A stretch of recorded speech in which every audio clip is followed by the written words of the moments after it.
আসসালামু আলাইকুম রহমতুল্লাহ। কি অবস্থা গাইজ, সবাই কেমন আছেন? আশা করি আল্লাহ তাআলার রহমতে ভালো আছেন। বাংলাদেশে আমরা দেখেছি 22-এর বন্যা, আমরা দেখেছি 24-এর বন্যা, এবং এই 26-এ গত কিছুদিন যাবৎ বাংলাদেশে অতিবৃষ্টি হওয়ার কারণে চট্টগ্রামের কিছু অঞ্চল প্লাবিত হয়ে গিয়েছে আমরা দেখতে পেয়েছি। একটা জিনিস কি সবাই লক্ষ্য করেছেন? 22-এর বন্যাতে, দেন হচ্ছে 24-এর বন্যাতে আহ, সবাই সবাইকে হেল্প করার জন্য পুরো বাংলাদেশ থেকে, প্লাস হচ্ছে প্রবাসী যারা ছিল, আহ, টাকা পয়সা কালেক্ট করে, দেন হচ্ছে তাদেরকে একটু সহায়তা করার জন্য, যে পানিবন্দী মানুষগুলা, তাদেরকে একটু খাবারের ব্যবস্থা করার জন্য সবাই একেবারে মানে জান প্রাণ দিয়ে কাজ করেছে। বাট এইবার কিন্তু তা হচ্ছে না, বা তা হয়নি। আহ, তার আগে একটু বলে নেই, আমরা বাংলাদেশি জাতি হিসেবে এমন একটা জাতি আমরা গড়ে উঠতেছি যে অন্যের কোনো ভালো আমরা সহ্য করতে পারি না। একজন ভাই তার ভাইয়ের ভালো দেখলে হচ্ছে সহ্য করে না, খারাপ কিছু হলে সে খুশি হয়, বাট এটার কোনো মানে নেই। একজন প্রতিবেশী তার প্রতিবেশীর ভালো দেখতে পারে না, একজন এক বাড়ির লোক আরেক বাড়ির লোকের ভালো দেখতে পারে না, এক সমাজের লোক অন্য সমাজের লোকে ভালো দেখতে পারে না। দেন হচ্ছে একটা গ্রামের লোকজন অন্য গ্রামের লোকদের ভালো কিছু দেখতে পারে না।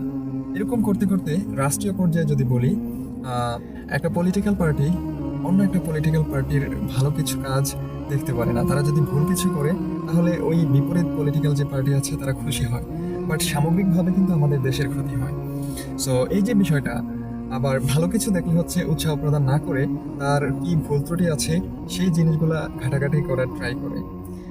আহ, আমাদের আছে না যে একটা বিষয় অ্যাপ্রিসিয়েট করা, ভালো অভিবাদন জানানো, তাকে হচ্ছে উৎসাহ প্রদান করা যেন ভালো কাজ আরো বেশি বেশি করে করতে পারে। এই জিনিসটা আমাদের ভিতর থেকে কেমন যেন উঠে যাচ্ছে। গত বছর 24-এর বন্যা, 22-এর বন্যাতে যারা কাজ করেছে, অনেক সেলিব্রিটি ছিল, তারা গিয়েছে, তাদেরকে সাহায্য করেছে। বাট এই বছর যারাই গিয়েছে তাদের আমি ভিডিও টাইটেলে সবগুলোতেই দেখলাম যে আমরা কিছু ভিউ ব্যবসায়ী। আরে ভাই, যারা বাসায় বসে বসে এই কমেন্টগুলো করতেছেন, তাদেরকে এইসব কথা বলতেছেন, আপনারা কি একবারও গিয়ে ওই মানুষগুলোকে সাহায্য করার কোনো উদ্যোগ নিয়েছেন? তারা যদি ভিউ ব্যবসা করার জন্য যায়, কিছু ভিউ যদি কামায়ও, টাকা ইনকাম করে, আপনার ক্ষতি কি? আমার ক্ষতি কি? বাট আমি তো ওখানে যেতে পারতেছি না, তাই না? আমি তো তাদেরকে কোনোভাবে হেল্প করতে পারতেছি না। তো আমরা কেন এইসব কথা বলে মানুষকে ভালো কাজ থেকে অনুৎসাহিত কেন করব?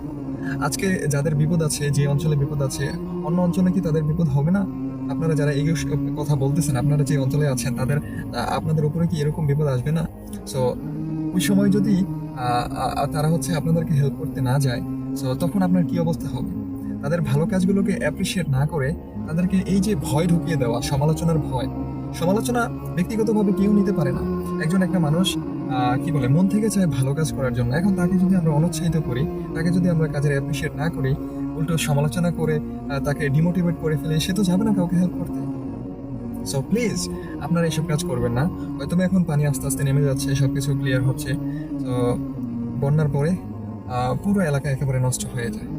আপনারা যারা পারেন এইসব কথা না বলে কিভাবে সাহায্য করা যায় ওই মানুষগুলোকে, কারণ আমাদের কিন্তু দেশ, এখানে বাহিরের দেশের মানুষ এসে ওই বন্যা কবলিত মানুষদেরকে সাহায্য করবে না, যা অথবা যেখানে পানি প্লাবিত হয়েছে তাদেরকে এসে সাহায্য করবে না। আর আপনার এই একটা কমেন্টের কারণে যারা এই কাজগুলো করে তারা কিন্তু ডিমোটিভেট হচ্ছে। আপনি যেহেতু পারতেছেন না, আপনি হচ্ছে অফ থাকেন না, কথা বলা বন্ধ করেন না, এসব বাজে কমেন্ট করা বন্ধ করেন, তাদেরকে কাজ করতে দেন। পারলে তাদের সাথে আপনি গিয়ে হেল্প করেন, ভালোটা গ্রহণ করেন, খারাপটা থেকে আপনি বিরত থাকেন। সো এই বিষয়গুলো বলার জন্য আজকে 2 দিন ওয়েট করতেছিলাম, আসলে ডিউটির জন্য টাইম পাচ্ছিলাম না, তার জন্য বলতে পারি নাই। ভুল ত্রুটি হয়ে থাকলে আই এম ভেরি সরি। হালা মা আসসালামা, আল্লাহ ইয়াসসার আলাইকুম।